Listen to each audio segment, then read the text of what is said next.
क्या बात है सृष्टि, घर में दुनिया भर का काम पड़ा है और तू अभी तक बस बर्तन ही मांजे जा रही है।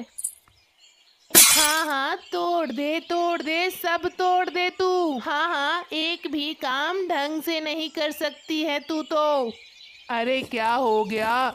क्यों तुम इतनी सुबह सुबह चिल्लम चिल्ली कर रही हो? आखिर क्या हो गया? क्यों डांट रही हो तुम मेरी बेटी को सुबह सुबह? ये देखो आ गए अच्छी बेटी के अच्छे पिता। जब तुम्हारी बेटी इतनी ही तुमको प्यारी थी तो मुझसे दोबारा उसकी माँ मरने के बाद शादी क्यों कर ली? अरे क्या बात बोल रही हो? चुप हो जाओ तुम, सुबह सुबह चिल्लम चिल्ली करते रहती हो।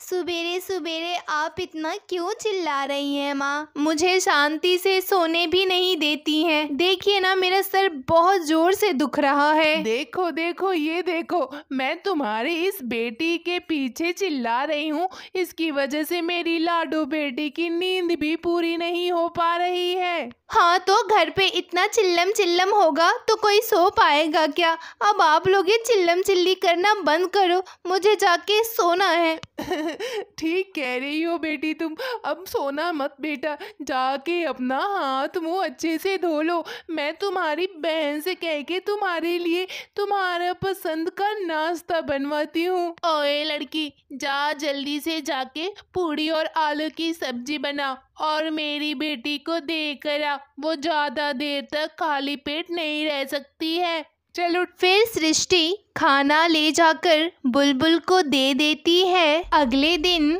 माँ ये देखो, तुम्हारी उस गंवार बेटी ने कपड़े धोते वक्त मेरे कपड़ों को किस तरीके से फाड़ दिया है। माँ, ये मेरा सबसे ज्यादा पसंदीदा कपड़ा था और उस गंवार लड़की ने फाड़ दिया। माँ, मैं उसे अब छोड़ने वाली नहीं हूँ, मेरे कपड़े लाके दो। क्या कह रही है? ला जरा मैं देखूं। हाँ, तू तो सही कह रही है। जानबूझकर उसने तेरे ये इतनी सुंदर फ्रॉक को फाड़ डाला है। अभी मैं उसको देखती हूँ। जलन सब उसने ये जलन के कारण किया है। लेकिन माँ, जब मैं कपड़े धो रही थी तो ये कपड़े बिल्कुल सही थे। मुझे सच में नहीं पता माँ, ये कपड़े कैसे फट गए। क्या बहस कर रही है तू मुझसे? बहुत बोलने लगी है आजकल तू। चली जा यहाँ से, तुझे आज कोई भी खाना वाना नहीं मिलने वाला है। और सुन, जाके देख कपड़े पड़े हैं, उन्हें अच्छे से धोना। इस कपड़े की तरह अगर तूने उन्हें भी फाड़ने की कोशिश की तो समझ जाना मैं तेरे साथ क्या करूँगी। अब जा, जल्दी निकल। अभी जा रही हूँ माँ, जा रही हूँ। अरे बाप रे, मैं गिर गई। मेरी कमर, मैं गिर गई। बहुत दर्द हो रहा है माँ, बहुत ज़्यादा दर्द हो रहा है। ये क्या हो गया? बस काम ना करने का अच्छा बहाना है। अब गिरने का नाटक कर रही है कि तू काम करने से बच जाए। पर तेरी मैं सारी चालाकियों को अच्छे से समझती हूँ। चल उठ जा, अब ये नाटक करना छोड़ दे। माँ मैं नाटक नहीं कर रही हूँ माँ, मैं सच बोल रही हूँ। मैं गिर गई हूँ और मुझे बहुत ज़्यादा दर्द हो रहा है माँ, मेरे कमर में बहुत ज़्यादा दर्द हो रहा है।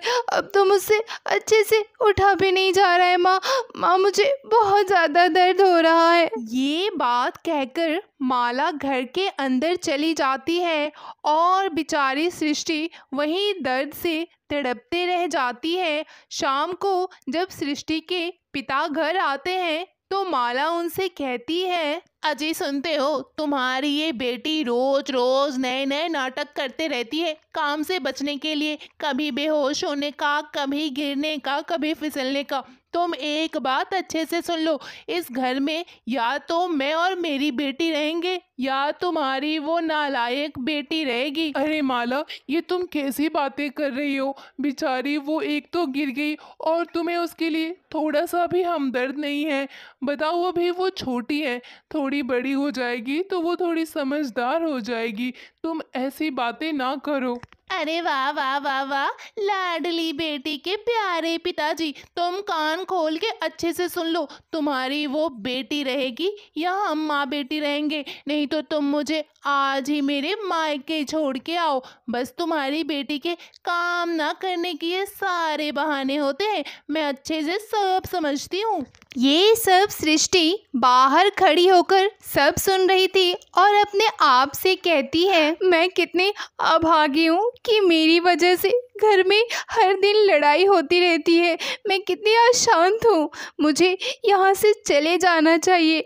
मेरी वजह से माँ और पिताजी हमेशा एक दूसरे से लड़ते हैं। आज मैं सच में घर छोड़ के चली जाऊंगी ताकि ये हमेशा खुश रह सके। फिर जब रात होती है तो सृष्टि घर से जाने का फैसला कर लेती है। अपने साथ वो एक पानी का बॉटल लेती है ताकि वो रास्ते में पानी पी सके और जंगल की ओर निकल जाती है। अगली सुबह अरे ओ बेटी, थोड़ा सा मुझे पानी दे दो। 2 दिनों से कुछ भी खाया पिया नहीं है। अब मेरी तो सांसें भी चलना बंद हो गई है लगता है। मुझे थोड़ा सा पानी दे दो। बेचारे ये कितने प्यासे हैं। बाबा ये पानी लो, आप पी लो बाबा। बेटा, तुम कितनी प्यारी हो, तुम मुझे जानती तक नहीं और तुमने अपना पानी का बोतल मुझे पीने के लिए दे दिया। अरे बाप रे, कौन कौन है आप? मैं जंगल का देवता हूँ और मैं तुम्हारे मन की परीक्षा ले रहा था। मैं तुम्हारे दयालुपन से प्रसन्न हुआ। मैं तुम्हें कुछ उपहार देना चाहता हूँ ताकि तुम्हारे आगे का जीवन बहुत ही सुखमय हो। ये लो जादुई घड़ा। इस घड़े से जो भी तुम सच्चे मन से मांगोगी ये घड़ा तुम्हें जरूर देगा। अगर तुम्हारे सिवा इसे कोई भी छुएगा तो उसे बहुत ही कष्ट होगा, वो मुश्किल में भी पड़ सकता है, अथवा तुम ही इस घड़े का इस्तेमाल करना। फिर वो घड़ा लेकर सृष्टि घर आ जाती है और उस घड़े में से वो खाने पीने की सामान निकालने लगती है। घड़ा, मुझे बहुत तेज भूख लगी है, क्या तुम मेरे लिए फल ला सकते हो? सृष्टि के ऐसा कहते ही घड़े के अंदर से फल आ जाते हैं, जिसे देखकर माला अचंभे में पड़ जाती है। ये क्या है? तुमने इसे कहाँ से लाया है? क्या तुमने इसे कहीं से चुरा के लाया है? लाओ, तुम मुझे दे दो, तुम्हारे काम की चीज नहीं लगती है ये। माँ मैंने इसे चुराया नहीं है, मुझसे प्रसन्न होकर जंगल के देवता ने मुझे ये दिए। माँ मैं सच बोल रही हूँ। जैसे ही माला उस घड़े को अपने हाथ में लेती है वो पत्थर की बन जाती है। दोस्तों, अगर आपको हमारी कहानी अच्छी लगी हो तो जल्दी से वीडियो को लाइक और हमारे चैनल को सब्सक्राइब कर लेना।